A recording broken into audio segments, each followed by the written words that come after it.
रामबाग मुक्तिधाम में अब उन्नत शवदाह की सुविधा भी शुरू हो चुकी है।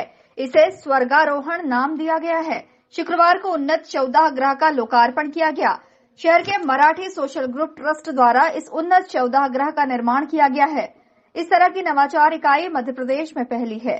मराठी सोशल ग्रुप ट्रस्ट से जुड़े पदाधिकारियों ने सुबह 10 बजे इस आधुनिक सुविधा का लोकार्पण करते हुए इसे आमजन को समर्पित किया।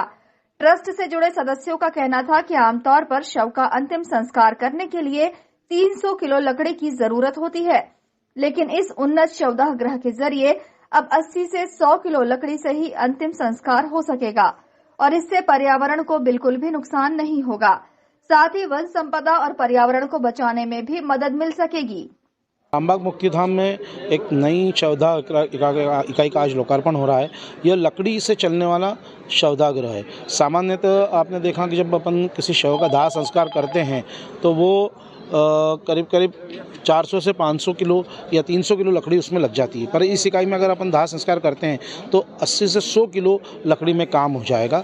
यह मराठी सोशल ग्रुप ट्रस्ट जतरा ने इस रामबाग मुक्तिधाम को ये इकाई डोनेट की है और इसका सबसे बड़ा फ़ायदा ये है तो लकड़ी कम लगेगी तो निश्चित ही पैसे कम लगेंगे, साथ ही राख कम होगी तो नदियों में जो राख प्रवाहित होती है वो कम होगी, तो पर्यावरण की दृष्टि से धुआं कम होगा, लकड़ी कम लगेगी, तो पर्यावरण की दृष्टि से और इकोनॉमिक दृष्टि से दोनों दृष्टि से शवदाह इकाई बहुत फ़ायदे की है। इसकी 5.5 लाख रुपए लगभग कॉस्ट है एक इकाई की, जो मराठी सोशल ग्रुप ने दी है। जैसे अपन लकड़ी जमाते हैं इसी इकाई में लकड़ी जमेगी, बस जो लकड़ी है वो कम लगेगी, मात्रा कम लगेगी, और जो हिंदू पद्धति से जो जितनी विधि होती है वो सारी विधि इस इकाई में आप कर सकते हैं। हाँ, जो रक्षा निकलेगी, जो राख निकलेगी वो नीचे की ट्रे में एकत्रित होगी, उस नीचे वाली ट्रे में एकत्रित होगी और वो 2-2.5 घंटे बाद परिजन चाहें तो ले जा सकते हैं। नमस्कार। जब मुझे पता चला कि यहाँ पे जो अंतिम संस्कार के लिए एक कम लकड़ी इस्तेमाल करके और ये यूनिट बनाई गई है जिसका नाम स्वर्गारोहण शमशान इकाई है, तो मुझे बहुत खुशी हुई। और कि चूँकि मैं और मेरी वाइफ बेटा सब हम पर्यावरण के लिए काम करते पेड़ पौधों को बचाने के लिए, तो ये एक बहुत खुशी की बात है कि हम 1/3 लकड़ियों में एक अंतिम संस्कार कर पा रहे हैं। और सबसे बड़ी बात जब पता चला कि इसमें जो हिंदू विधि विधान में अपने को घी लगाना, मुखाग्नि देना और ये कपाल क्रिया, ये सब चीज़ें इसमें करी जा सकती है। और सबसे बड़ी बात क्या है, इसकी जो कॉस्ट है वो बहुत ही इफ़ेक्टिव है। मात्र 5.5 लाख रुपए में बताया गया कि इंदौर के अंदर इंस्टॉल हुई है, जबकि अगर इलेक्ट्रिक और हम दूसरे गैस आधारित देखें तो उनके खर्चे बहुत हैं।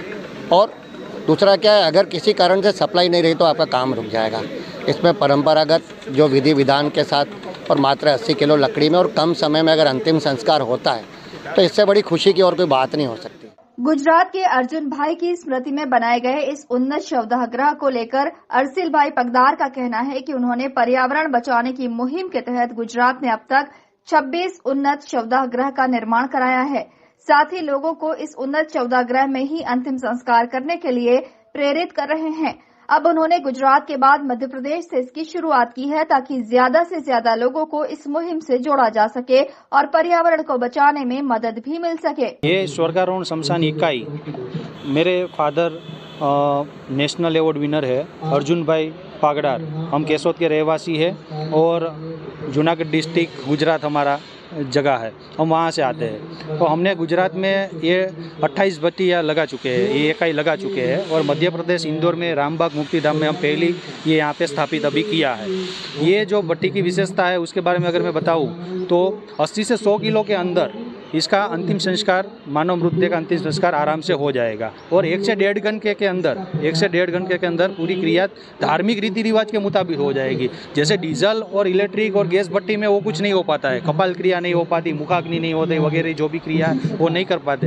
इसीलिए सब लोग क्या करते हैं ज़्यादातर कि भाई हमें वो सब भट्टी में नहीं जाना है, हमको तो जो करना है वो लकड़ी वाली में ही करना है। तो लकड़ी वाली में करना है तो उसके लिए लकड़ी 300-400 किलो लग जाती है। तो ये जब भट्टी हमने बनाई तो उसी हेतु के के साथ बनाई थी कि लकड़ी भी कम चाहिए और धर्म का भी कोई भी हिस्सा छूटना नहीं चाहिए, सब हो सकता है। तो कोई हमको उसमें आप अगर मान लो 300 किलो में जला रहे हैं तो ये 100 किलो में, तो आप 200 किलो का बचत कर रहे हैं, साथ में पर्यावरण का भी जतन हो रहा है। तो ऐसा हमने भट्टी का आविष्कार किया है।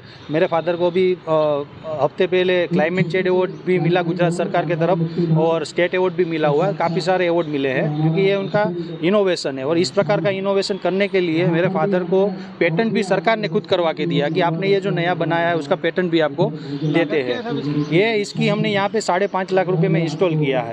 और पूरा जो अंदर मटेरियल आएगा सर वो एसएस का आएगा, सिरामिक फाइबर बोर्ड यूज़ करते हैं और सेरा वूल आता है, और जो फाइबर ब्रिक्स है वो 1200 टेम्परेचर तक उसको कुछ नहीं होने वाला है। तो ऐसा हेवी मटेरियल यूज़ करके हमने बनाया है। और कॉस्टिंग डाउन करने के लिए हमने बाहरी जो हिस्सा है उसको एमएस का बनाया है, तो कॉस्टिंग भी डाउन हो जाएगी और सब लोग अपने अपने शमशान में लगा सकते हैं। उम्मीद है कि पर्यावरण को बचाने की दृष्टि से ये मुहिम काफी सार्थक सिद्ध होगी और जल्द ही कई लोग इस तकनीक का न सिर्फ इस्तेमाल करेंगे बल्कि अन्य लोगों को भी प्रेरित करेंगे।